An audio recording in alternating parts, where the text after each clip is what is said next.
Two beers with the same ABV, a very similar ingredient list, and both from the same brewery. So how different can they really be?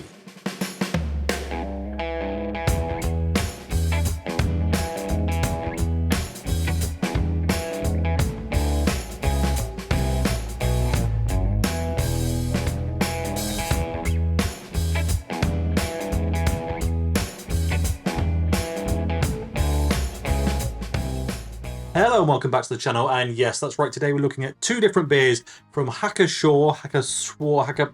I'm never really sure on the pronunciation. I should have looked that up before starting this filming, but we're here now and we're going to do it.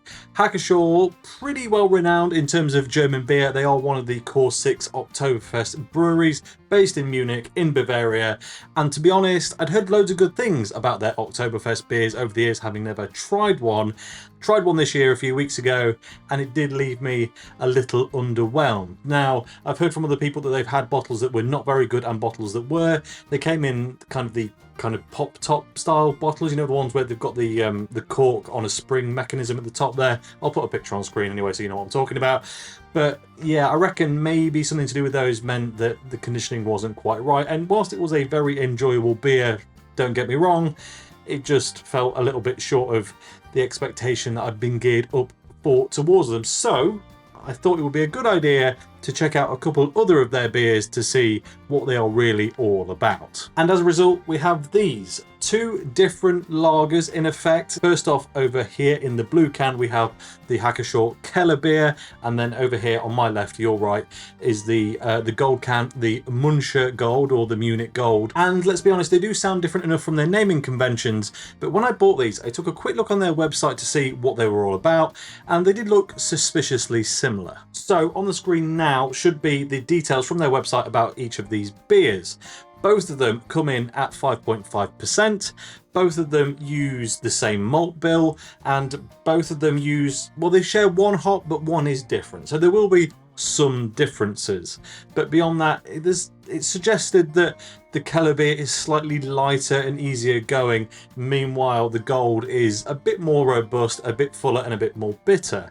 But, well, to be honest, I'm just a little bit curious. I have no doubt there will be significant differences between these beers, but when it comes out so similar from the same brewery, there's always just, yeah, a little thought there. Having never tried these beers, of course, I'm going to give you a little review of each of them. I'm going to try and minimize it because otherwise this will be a very long video. But yeah, I'm excited to try these because genuinely never touched either of them before in my life. And also we'll be comparing them side by side to see how different they really are. The other difference between the two of them, though, can be found on the front of the cans, and I'll show you both of the cans in a second. But the Kellerbier is described as Kellerbier Lager Unfiltered. Meanwhile, the Munich Gold says Munich Lager Filtered. So we're expecting something a bit cloudier and a bit more rustic from the Kellerbier, and maybe something a little bit more modernized from the Munich Gold. But beyond that, how much they're actually going to diverge will be really interesting to see. As a result of their note saying that the Kellerbier is the the softer, the slightly less intense one, we are going to start over there. So I'm going to kick the Munich Gold over to the side for a minute, and let's take a look at this. So here is the can. It's a very nice can, has to be said. I would rather drink German beer out of bottles, but at the same time, with theirs all being that kind of pop top style and the experience I had with their Oktoberfest beer, maybe it's not a terrible thing. Clearly this can is meant for export because there is every language possible going on there. But the front of the can does look very nice indeed. So as I said, these are 5.5% and they do come in 500ml cans, which is nice. No half measures here.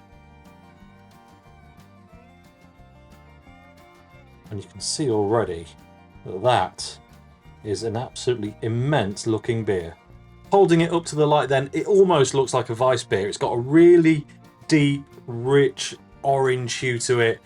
Very cloudy, definitely not filtered, but there's no physical matter floating around in there. It's not been conditioned in the can. I mean, you wouldn't do that anyway, that would be dangerous, but you know what I mean? There's no bits of yeast or anything else. It's just a very hazy beer because it's beer and that's what it looks like when it's not been filtered, I guess. But nice, decent one finger foam white head on it. But yeah, it's hey, it looks like an absolutely cracking pint. Right then, let's do a quick review of this one and then we'll get the Munchner Gold open. So the aroma, it does have a rustic quality. I don't know whether it's just kind of the visual tricking and playing with my mind, but it does have this slightly more yeasty note than you would expect out of most other or modern lagers.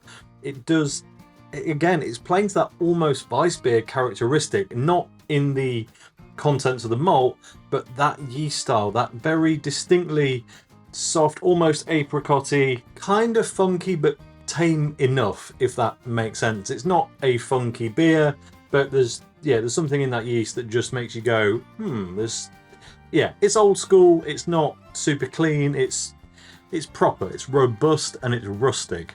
However, I was aware, as I was saying that last bit, now the beer's starting to calm down in the glass, that yeasty note really has depleted. It was very much there kind of as everything was getting excited and settling down, but now a touch of the fruitiness is left, but there's just a nice, big's probably the wrong word, moderate amount of just beautiful malt notes. It's not big or bready though, it's quite kind of biscuity or crackery, a bit lighter, a bit less doughy, a bit less intense, but it smells delicious, so let's give it a go. Cheers. Now there's the thing. I was curious as to why both of these were 5.5%, because ultimately I can understand if you made this one to be a lighter, more approachable, bit more rustic, you know, a softer experience, and then coming in with the gold, something big, robust and strong. As a result, I thought, well, why not make this one 5 and this 5, or split the difference and go, you know, half or a quarter percentage up or down either way. But it is a relatively strong lager at 5.5% by UK standards. But actually, a 5.5% beer in Europe at the minute doesn't seem particularly out there, if we're honest. And I think that bit of extra booze just helps lift everything else up a bit. It's not a thick beer, it's not an indulgent beer, and it's not, and I'm being careful with my words here, because I was going to say it doesn't feel like a premium beer, but actually it is a premium beer, and it does feel like a premium beer, just not in the way that you would normally, I guess, associate that word, if that makes sense. As in, it's got lots of fantastic qualities, but they're all a little bit dulled down, but it feels intentional, it feels sessionable, and that slightly higher ABV just helps everything stay upright and keep it feeling, well, like a premium product, just with a less intense premium experience, if that makes any sense whatsoever. I appreciate that was a bit waffly, and if you think I've not been talking for very long, then I probably cut a lot of it out. But anyway, taste notes. Well, I'm not going to do a full top to bottom taste test because got a lot of talking to get through, a lot of beer to get through, but the highlights are super crisp on the front of the tongue, tiny hint of citrus possibly, but it's very low down. Mid palate, super refreshing again. Water quality shines through, maybe not as rich in terms of minerals as some of the Oktoberfest beers, but it's there, it's nice. It feels quality as a result of that alone, even if it is just a little bit dialed back compared to some other offerings. And then soft but noticeable bitterness on the back end. And then the aftertaste, really soft yet ever present kind of cracker bread, cracker biscuit kind of malt. Think like, you know, breadsticks, that kind of thing. It's there, it's nice, it's super sessionable. That would be an absolutely incredible barbecue beer, I have absolutely no doubt. Right then, on to the Pschorr Munchner Gold, or Munich Gold, their Munich lager, which is filtered. Here is a quick look at the can. Very similar to the previous one, obviously, but just in a different colourway. Interesting fact from their website is that two great things apparently happened. I think it was the end or the beginning of the 19th century. And that was that this golden angel was installed in Munich as a sign of peace and prosperity or something to that effect. And the second thing was that this beer was made. So a nice little tidbit for you there. But as before, loads of info in 1,001 different languages on the back. But otherwise, a very nice looking can.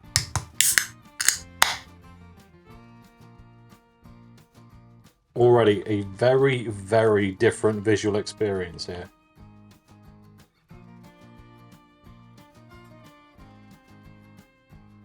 In the glass on this one then, it has to be said, it's completely different. It's properly golden, almost straw coloured. completely see-through. Like, this is filtered impossibly. I'm going to put them side by side so you can actually, I mean, there is a world apart between those two. Right there is a bit of chill haze on the glass for the Kellerbier now. But yeah, this is very nice, very clear. It's a proper modern lager. Visually, it looks absolutely fantastic. So the aromas on this one, that one difference in the hops is making a massive, massive impact here. On the nose, it's hyper clean, and it's also got this ever so kind of faint, fresh, grassy aroma about it, which has to be from the hop all day long. Otherwise though, not actually getting a lot of malt off this one, nowhere near as much as I did on the Kellerbier, but it smells fresh, smells inviting, smells very refreshing as well. So let's get into it. Cheers. That really is a wildly different experience. I mean, to say how similar these are on paper, it is big, it's bold, the bitterness is amped up, it's hyper refreshing, it's hyper clean again, but I do feel maybe just a smidge of disappointment. I'm just going to remind you again on the stats from their website about both of these beers, put them back on screen now. On the Kellerbier it said it was kind of light and mild, and then on the Gold it said it was all very balanced. Well, not for me, is what I'm going to say, but you know, it's got this really subtle, soft, bready sweetness. Now it is bready, it is more amped in terms of, I think, the amount of malt, but at the same time, that bitterness from the hop sticks on top of it the whole time, and you never, at least for me anyway, never really get to just appreciate that extra effort, that extra richness, that extra extraness from the malt bill in the Gold. It's a perfectly brilliant beer by all accounts. Like, if it was just reviewing this, I'd say, you know what, this is delightful. It really is. Before I do these side by side though, I'm going to give you a quick rundown of the flavours that are in this, because I feel like I've just been complaining about what's not there and not so much about telling you what is. So, in short, this time the front of the tongue actually is quite malt forward. Nice, bready. It's very, very good by most beer standards, just maybe not stand out by German beer standards, if that makes sense, but it's there, it's present, it's very nice. Mid-phase is where everything starts to kind of get stitched together. You can tell, if you really pay attention, the malt bill is increasing, it's getting sweeter, and it's just, you know, in generally just getting a bigger and bolder drink. But at the same time, that hop value really comes in quite strong and just sticks this consistent bitterness across the top of the whole thing, which, as I said, for me at least, is just making me struggle to appreciate the malts underneath. The bitterness doesn't bring a lot of flavour with it, it has to be said. It's pure bittering hop and not for any, you know, there's no floralness, there's no grassiness, no citrus, none of that. It's just weirdly almost leading to something slightly sour. Now don't get me wrong, not like a sour beer is sour, but yeah, I don't know, there's something about it that's just not, it's not gelling for me. It feels like two distinct separate layers and one is blocking the other, not two things working together in harmony. However, on the aftertaste, that bitterness does start to break down. You do start to get a few grassy notes in there, maybe a little bit of citrus again, and you are left with this very drying, very want and need to go back for another sip. It is a very good beer to get you going back in again for another one, but the reason I keep going back to it is because I want to find that very good malt that is buried in there somewhere, but unfortunately I'm just not really getting it. Side by side, two very, very different beers. The Kellerbier though, I want to come back for another swig, and despite the Gold having more bitterness, more flavour, more robustness, generally speaking, that Kellerbier for me, still after that, it does taste more balanced. It feels more considered. It's not even malt heavy, which is generally my preference. This is the weird thing.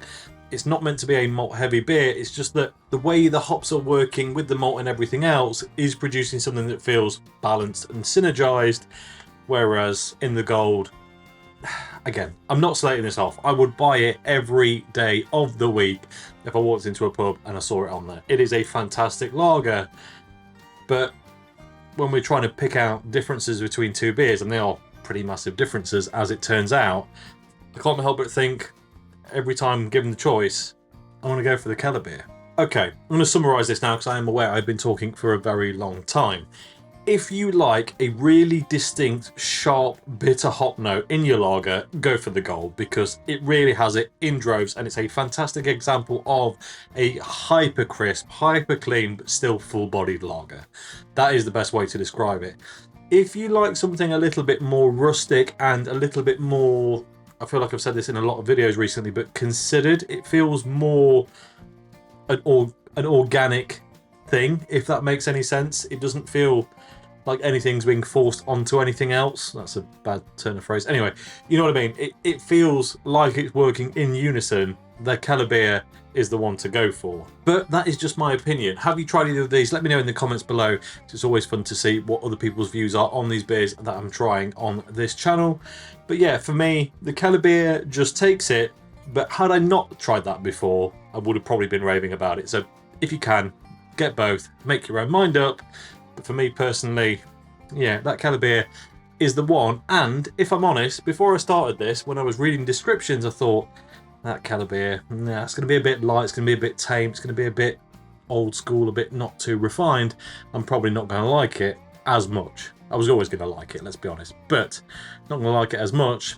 As it turns out, I was wrong. It's my favourite. And that really is all I've got to say about it. So as always, thank you very much for watching. If you enjoyed this video, please like it. If you haven't already, subscribe if you would be so kind. And I'll catch you next time. Cheers.